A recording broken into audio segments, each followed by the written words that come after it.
मैं डॉक्टर मनीराम मीणा, सहायक आचार्य समाजशास्त्र एसएमई गवर्नमेंट पीजी कॉलेज नाथ द्वारा आप सभी छात्रों का हार्दिक स्वागत और अभिनंदन करता हूं एवं यूट्यूब पर देखने वाले सभी विद्वान साथियों का तहे दिल से हार्दिक स्वागत, अभिनंदन और प्रणाम करता हूं।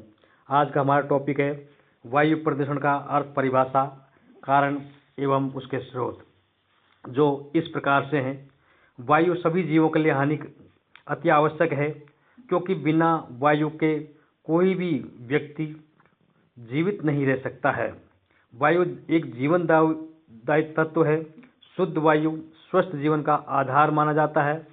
एक व्यक्ति प्रतिदिन 16 ग्राम वायु सांस लेने के रूप में उपयोग करता है।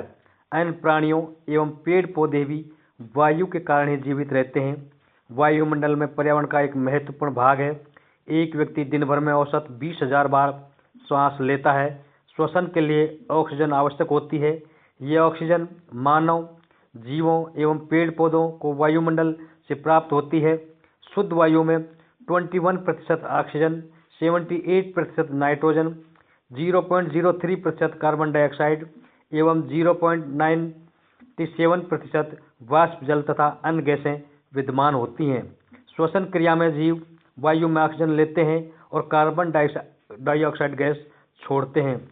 हरे पौधे सूर्य के प्रकाश में वायु में से कार्बन डाइऑक्साइड लेते हैं और ऑक्सीजन छोड़ते हैं। अतः वायुमंडल में ऑक्सीजन और कार्बन डाइऑक्साइड का संतुलन पेड़ पौधे बनाए रखते हैं। आज अनेक स्थानों पर वायु प्रदूषण एक गंभीर समस्या बनती जा रही है, जो पेड़ों के अधिक कटाव के कारण भी ये समस्या बढ़ती जा रही है। वायु प्रदूषण की परिभाषा, विश्व स्वास्थ्य संगठन ने वायु प्रदूषण की परिभाषा निम्न प्रकार से दी है। वायु प्रदूषण एक ऐसी स्थिति है जिसमें बाह्य वातावरण में मनुष्य और उसके पर्यावरण को हानि पहुंचाने वाले तत्व संघनन रूप में एकत्र हो जाते हैं। वायुमंडल में अवांछनीय तत्वों की मात्रा इतनी बढ़ जाए कि उसमें जीवों, पेड़ पौधों एवं वनस्पतियों को हानि पहुंचे तो उसे वायु प्रदूषण कहते हैं। वायु प्रदूषण के कारणों को दो भागों में बांटकर देखा जा सकता है। नंबर 1 प्राकृतिक कारण और सेकंड है मनुष्यकृत कारण। प्राकृतिक कारण में वनों में लगी हुई आग, ज्वालामुखी से निकलने वाली हानिकारक गैसें, तेज हवाओं से उड़ने वाले धूल, मिट्टी के कण तथा वायु प्रदूषण के प्रमुख कारण माने जाते हैं। जबकि मनुष्यकृत कारण में घरों में जलने वाला ईंधन, वाहनों द्वारा निकली विषैली गैस, औद्योगिक अपशिष्ट, नाव के विस्फोट आदि मानव द्वारा उत्पन्न वायु प्रदूषण के प्रमुख कारण हैं। वायु प्रदूषण के स्रोत। वायु प्रदूषण में अनेक तत्वों द्वारा उत्पन्न होता है। अध्ययन की सुविधा के लिए वायु प्रदूषण के प्रकारों को निम्न प्रकार से विभक्त करके देखा जा सकता है। जैसे घरेलू प्रदूषण में लकड़ी, गोबर एवं कृषि के कचरे के उपयोग द्वारा उत्पन्न धुएं से होता है। कलकत्ता जैसे बड़े महानगर में प्रतिदिन औसत 1200 टन कोयला घरेलू चूल्हों में जलाया जाता है, जिसके धुएं से वायु प्रदूषण बहुत अधिक मात्रा में पाया जाता है। कृषि के क्षेत्रों में फसलों को हानिकारक जीवों से सुरक्षित रखने के लिए जीवनाशी केमिकल, रसायनों, कीटनाशकों को छिड़काव करने से भी कुछ सीमा तक वायु में मिलकर वायु प्रदूषण में वृद्धि होती है। और ऐसे केमिकल या रसायन के छिड़काव से वायु में रसायनों की वृद्धि होती है, जो मानव के लिए भी हानिकारक है।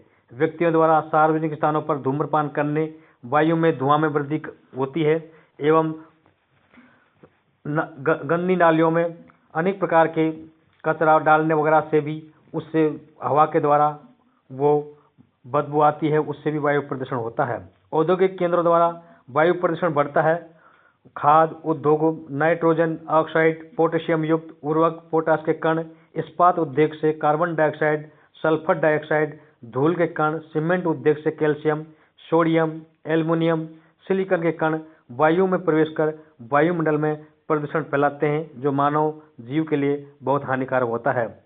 वाहनों द्वारा वायु प्रदूषण उनके द्वारा निकला गया धुआं प्रदूषण पैदा करता है और वाहनों के धुएं में अनेक प्रकार की जहरीली गैसें होती हैं, जैसे प्रदूषण, सीसा, मोनोऑक्साइड, सल्फ्यूरिक एसिड आदि होती है। उससे वायुमंडल में प्रदूषण फैलता है तथा वायु की गुणवत्ता कम हो जाती है।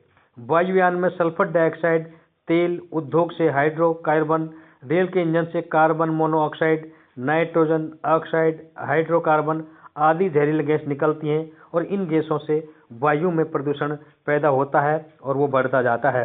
दुर्घटना से भी प्रदूषण पैदा होता है, जैसे भोपाल गैस कांड है, चेरनोबिल में आणविक विद्युत गृह में रिसाव की घटनाओं से भयंकर वायु प्रदूषण फैला था। युद्ध में हथियारों द्वारा विषैली गैस पैदा होती है। ईरान, अफगानिस्तान में युद्ध में भयंकर वायु प्रदूषण होता है एवं फटाकों या हानिकारक फटाकों से भी वायु प्रदूषण फैलता है। और दिल्ली जैसे हमारे देश की राजधानी दिल्ली जैसे बड़े महानगर में इतने अधिक यातायात के साधन होने की वजह से उनका जो प्रदूषण है वो दिन बहुत ज़्यादा बढ़ता जा रहा है, जैसे वहाँ की सरकार को वाहनों पर भी डेली चलाने पर प्रतिबंध लगाना पड़ रहा है। अतः हम कह सकते हैं कि वायु प्रदूषण एक बहुत हानिकारक है, जिसको समय रहते इसको कम क्या करने की अति आवश्यकता है। अधिक से अधिक पेड़ पौधे लगाएं। हम आपको अगले व्याख्यान में वायु प्रदूषण के दुष्प्रभाव के बारे में बताएंगे। धन्यवाद। थैंक्स।